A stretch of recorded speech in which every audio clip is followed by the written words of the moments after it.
Dahil nga napakalakas ng Fighter Emblem ngayon, nakakita na tayo ng mga karagdagan pang mga fighter sa loob ng Gold Lane.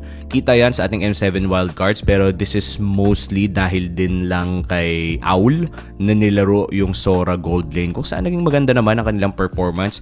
Sadly, hindi sila nakalusot ng wildcards. Naging close game naman ang kanilang last series kung saan umabot ito ng 5 games pero natalo sila.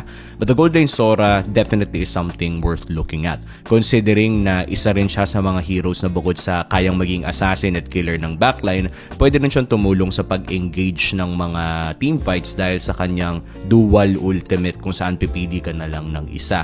Most of the highlights na nilabas ni Owl sa loob ng M7 wildcard ay nanggaling doon sa form or sa fighter form na nanghihigop ng madami. Yung flicker, tas pwede kang humigop ng madami, tapos isa ka sa mga primary engage tools ng iyong mga kakampi. But this does, however, need a carry mage or a Yusun Shin in the jungle. So kung sakaling magpipick up kayo ng double fighter lineup, just make sure na meron kayong panapos ng laro. Dahil yan ang problema ng mga double fighter lineups, yung end game na tinatawag natin.